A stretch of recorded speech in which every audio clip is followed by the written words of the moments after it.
Okay, let's see what we can do with this one.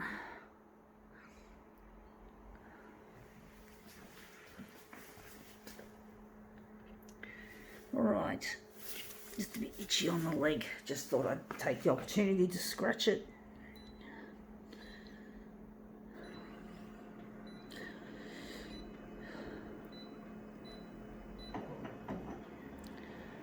Gonna leave it at 100 for now.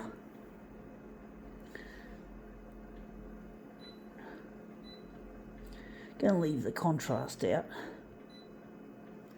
Gonna lighten it all the way.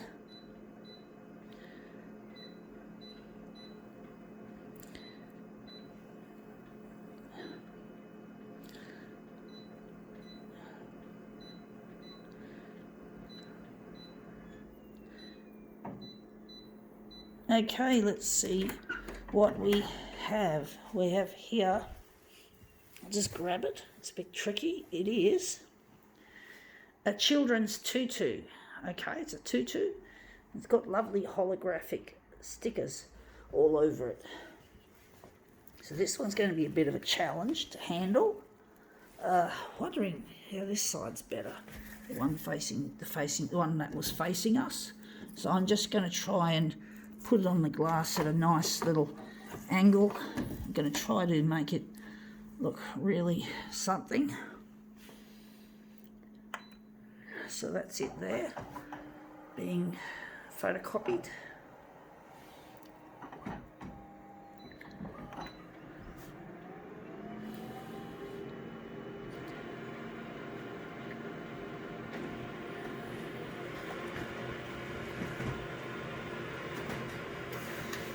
A little bit tricky putting it in a nice position on the glass. Anyway, that looks interesting, but it still doesn't look really that good.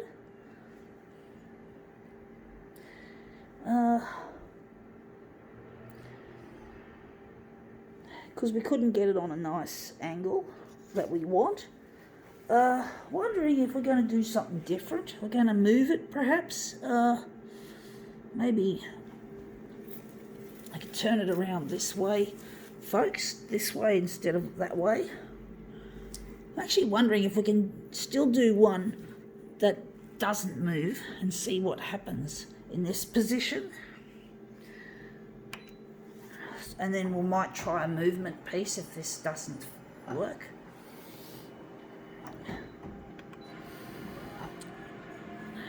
Tricky trying. These kinds of originals have lots of potential, but they can be very difficult to master, to make them into something really, really, really nice. That looks nice, except we don't have many of the spots. We're going to make it a movement piece, I do think, even though that's really nice texture. Maybe make it a movement piece.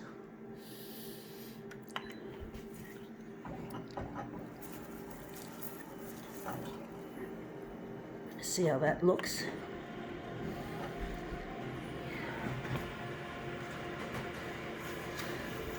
Okay, out it comes.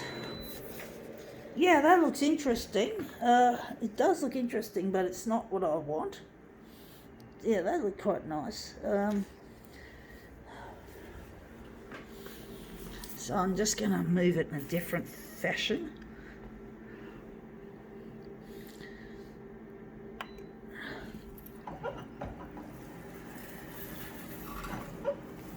See how that looks.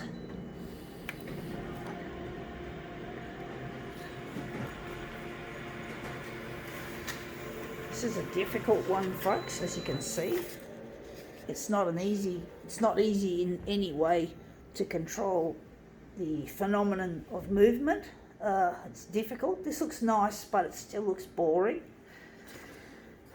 So, wondering what we're going to do with it. Maybe we're going to leave it on 100. We're going to try another piece again, another movement.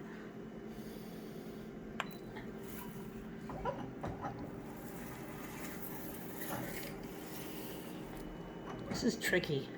At least this one's not got any glitter, because the glitter tends to come off and make a terrible mess, especially during movement. It would be a real problem.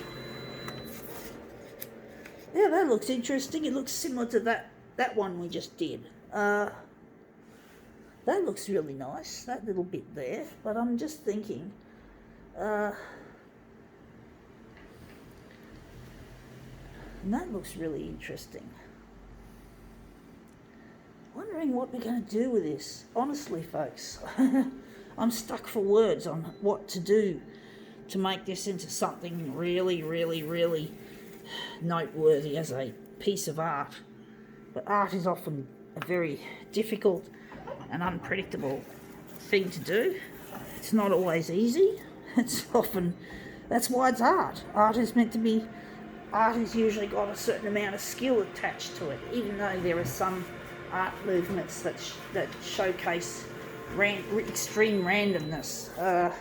Like there's no talent, there's no, or it seems that way. That looks interesting, but again, it looks shithouse.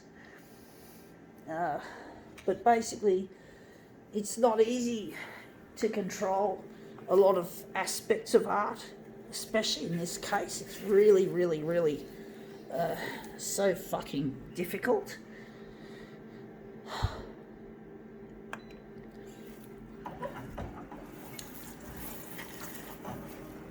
Well, hopefully that'll look good.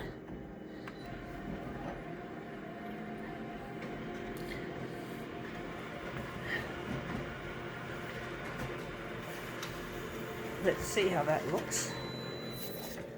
Yeah, that's a better piece. That looks a lot better.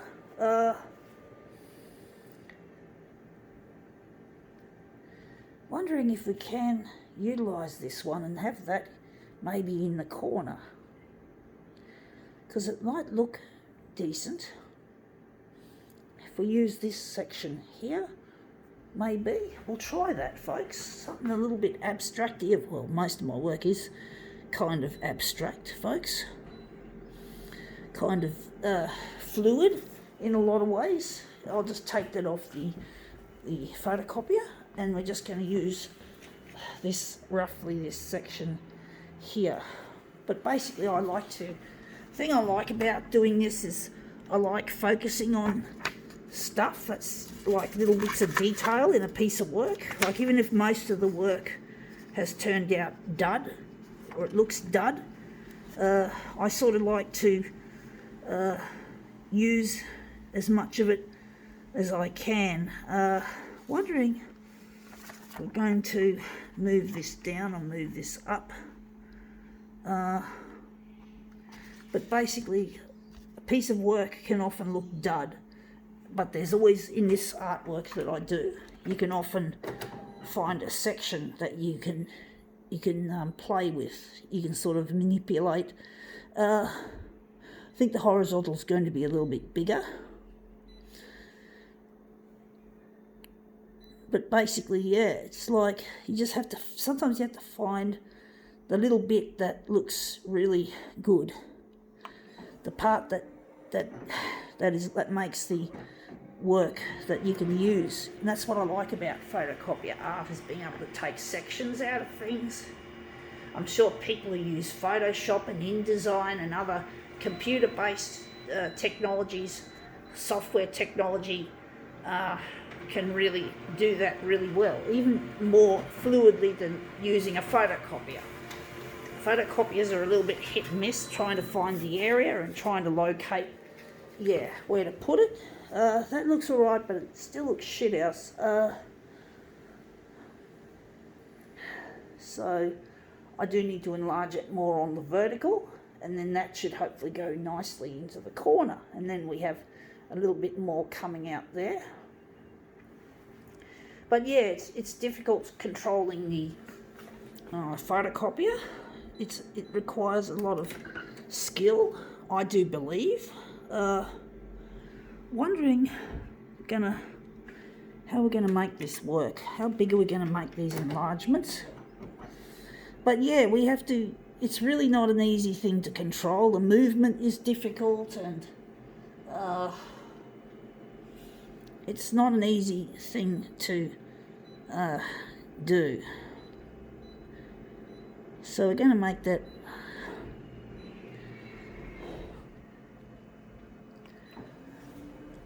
it's really difficult to control, folks. It just is. Movement, positioning, enlargements, they're difficult to do, folks. Yeah, I'm actually wondering if maybe this could be the centre of the job. I don't think that's going to work out somehow. Unless I can keep it there like that and just have, I don't know, this is a difficult one, folks. It's difficult. We're going to have to maybe get rid of that piece that I was hoping to make as a starring role in this demo. It doesn't always work that way, folks. There's always a trade-off a lot of the time with working in this kind of difficult to control media. It's not for everyone. To use a photocopier in a creative way is for a very select few people, and even some people who did photocopier art in the 90s and all that have found that the technology has become more difficult to use rather than easy, and they end up resorting to becoming computer artists, no longer being interested in the photocopier because it's let them down. So I'm thinking we need to enlarge it more that way. We need to push this up a bit further. But basically, people just become disenchanted with the photocopier. For some reason, the way they set them up is really bad, like with original size detection and shit like that, that people just don't have. It's really difficult to learn some of this stuff. When I was starting out on some of the newer equipments, I myself had difficulties doing it as well. But I've learned, fortunately I'm one of the ones who's managed to adapt quite well to the technology. Once I got the basics down pat. Most of the machines, the features don't typically change with the newer iterations, the newer models that come on the market. They always seem to use mostly the same software, except sometimes Konica Minolta might take out some of the features but not put anything new in them. So the new features are just no longer available. You don't get anything actually exciting and new about these equipments. So these equipments are indeed a bit of a letdown, if you must.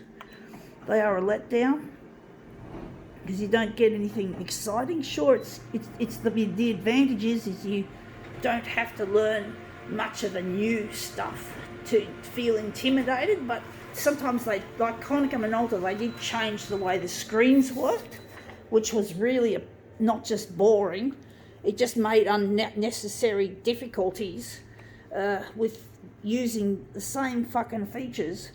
So it still had the same difficulty, or a little bit of difficulty, but there's nothing new and exciting about the difficulty. It's just a new package. It's just a package for features that have been around for more than who knows how many not how many iterations of the equipment. So this is the part that gets people, is this original size shit. Sometimes you don't need to use it, but when you're using the mirror image especially, it always pays to employ this.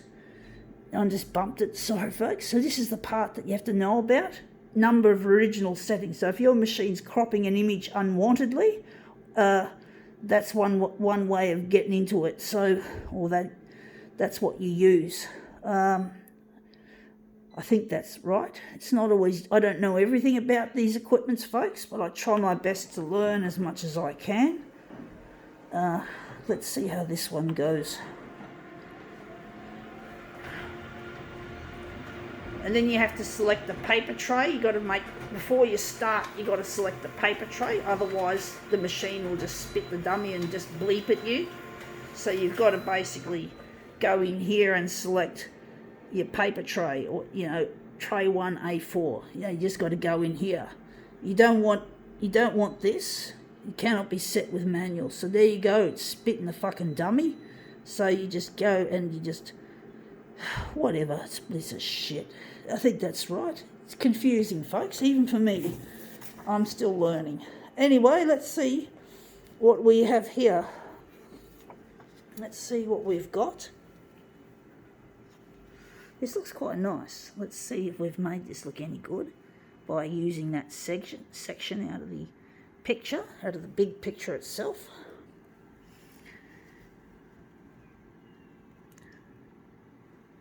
Okay, well, not the greatest, but not the worst either. I think now we can call this demo quits.